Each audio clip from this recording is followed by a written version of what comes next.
Are you trying to decide which brokerage to hang your license with, or maybe you're just thinking of switching the brokerage that you're currently with? Well, in this video, I'm going to be talking about my experience of being with a 100% commission brokerage.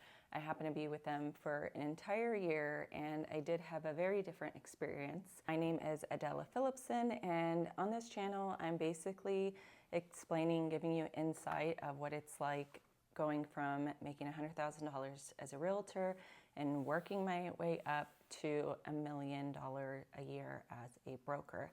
This particular video, I will be talking about the experience of 100% commission brokerage. I actually have 4 videos. First one being my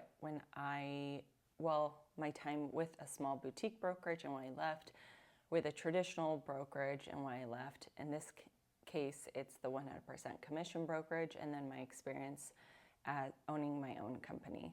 So getting right into it, some of the reasons why I decided to go with my particular brokerage is they made it super simple, not that many fees, whether it was little transactional fees, monthly fees, or really like an annual fee.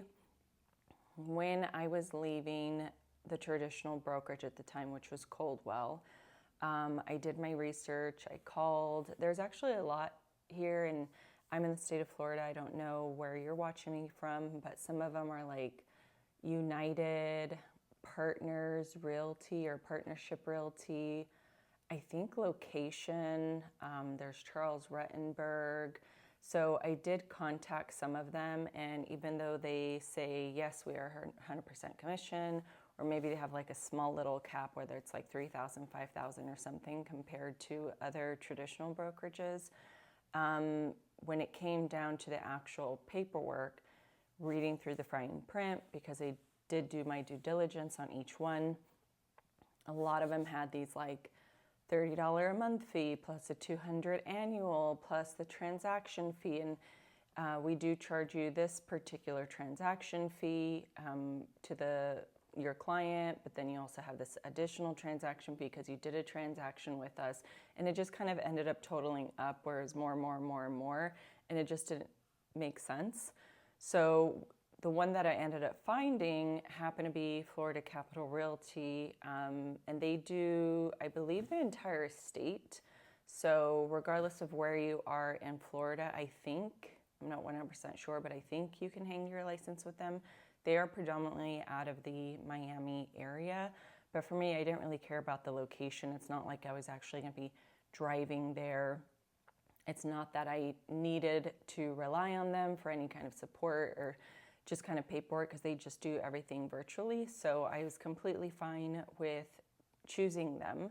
Now, after I did transition over to them, I was already up and running and having some listings.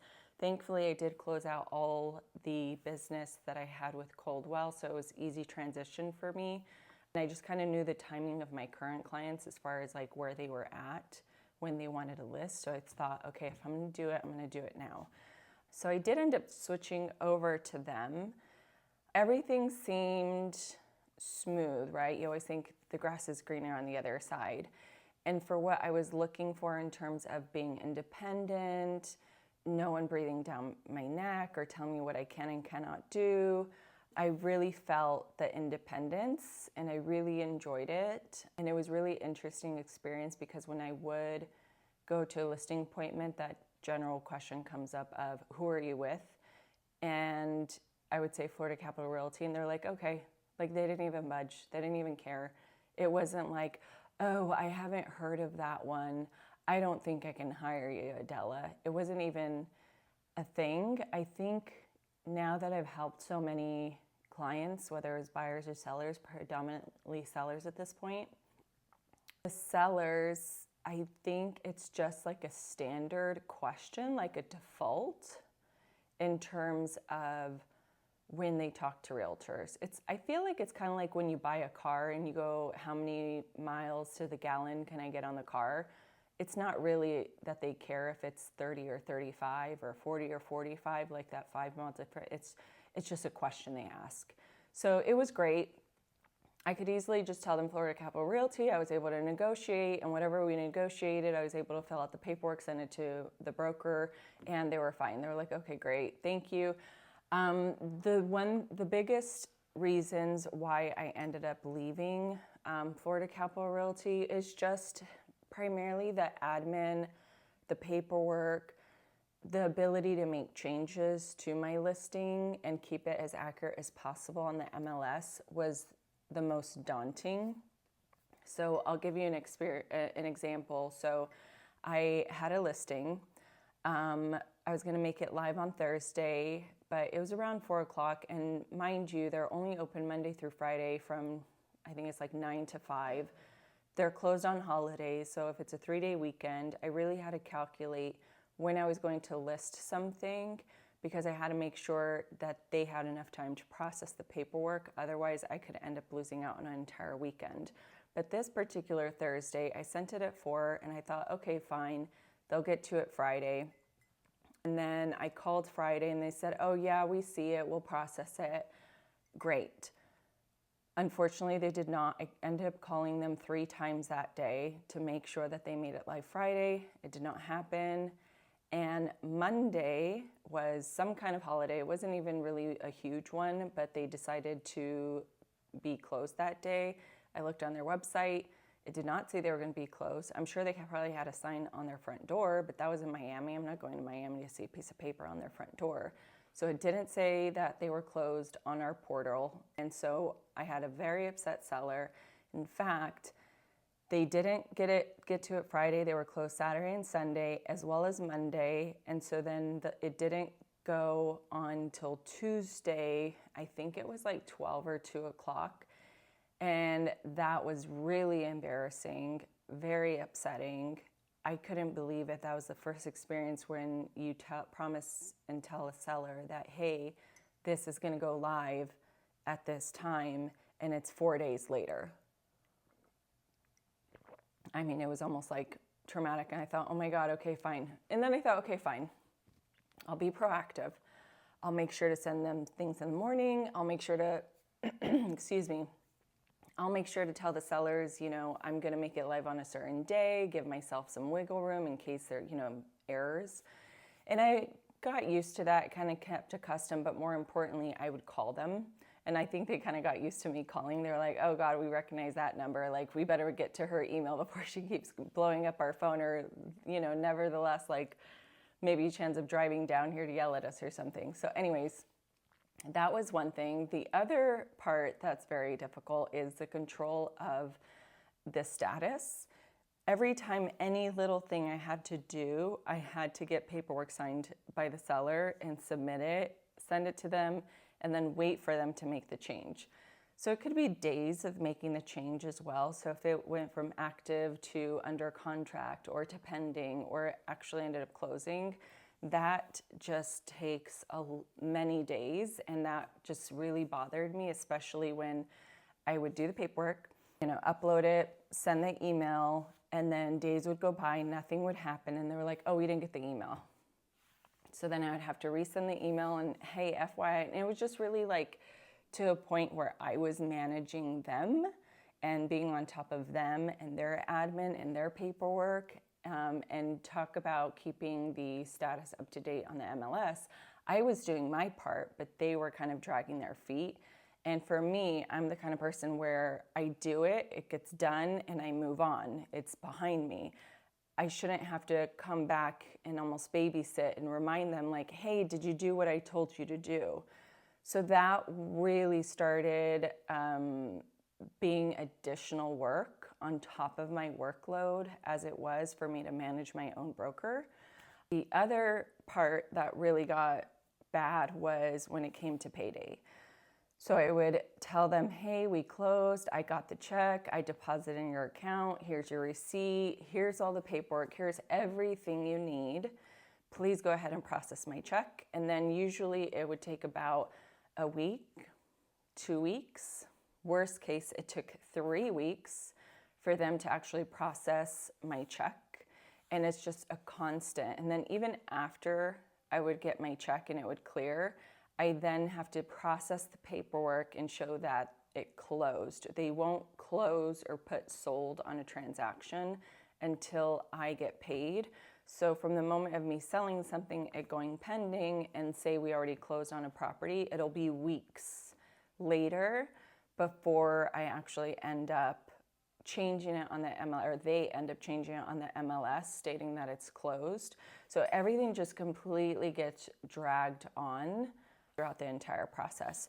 So it was really interesting because I did get to see the way a different brokerage operates. There were a few little things that I learned from, actually maybe one thing that was huge that I learned from was when you are looking at filling out the filling out the listing agreement, you want to look at the tax records, but there's an additional button that you actually click on to look at the deed as far as how it's filed. And the title is deeded, because there can be something that's incorrect.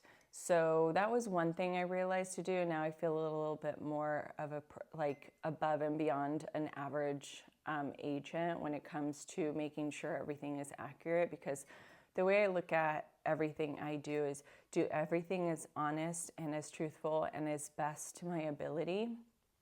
And I don't like to make mistakes because I want to protect myself, and more than anything, not end up getting sued for any of the paperwork because I did something wrong, which is another reason. Well, actually, this is funny that I'm bringing this up right now, because I was kind of going stir mad crazy over all this paperwork. And I knew from all my past that I wanted a name for myself. I wanted to build a business. And ultimately, the only way for me to do that was to open up my own real estate brokerage. I did talk to a lot of other realtors and just kind of tell them, hey, listen, I'm with a 100% commission brokerage, but why don't you have your own brokerage? Why don't you have your own brokerage? Why don't you have your own brokerage? And the common theme for most agents is, in case I get sued or in case something goes bad, I don't know who to turn to. I would need my broker or somebody to help me, to support me, to fight me. So then that's when I got real smart, and I thought, okay, well, if everyone's fear, or most people's fear of having their own business is because they're going to get sued, why don't I get geared up and find a real estate attorney who's going to have my back, and someone I can trust, and someone who's going to support. And if anything were to go south, or someone's just being stupid and send some kind of letter, I have someone who will be there to help me. So I actually interviewed, I think it was I tried for 4, but I met with 3 real estate attorneys. I told them my intentions. I'm going to open up my own brokerage. If something happens, I need to know, we can work together. Oh, sorry about that.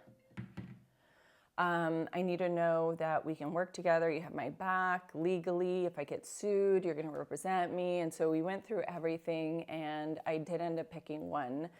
And I'm very excited because, believe it or not, he was the gentleman who helped me in my first year of real estate. So I know exactly firsthand how he operates, and he is amazing.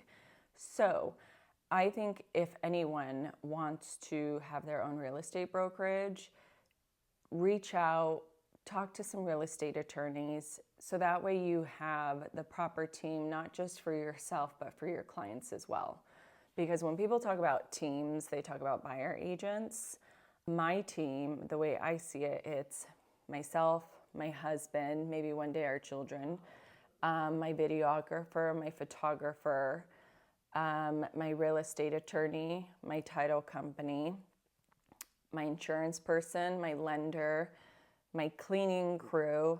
Just my team is really the support team for my clients, or I should say for buyers and sellers, because in the state of Florida, it's customers, not clients.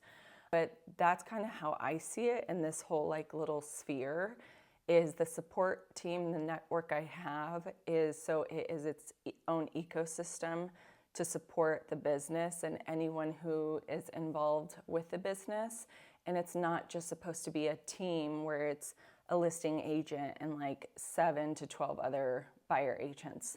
That to me is not a team. So with that being said, that's when I actually decided to look into my brokers, getting my broker associates, or what do you call it? Basically passing my broker's exam. So it was funny because once I was kind of getting to all of this and I told my husband what I was going to do, I signed up, took the course within 30 days, and then passed the class exam same day the class was over, and then the next morning took the state broker's exam and passed. I did do 2 videos, or is it one?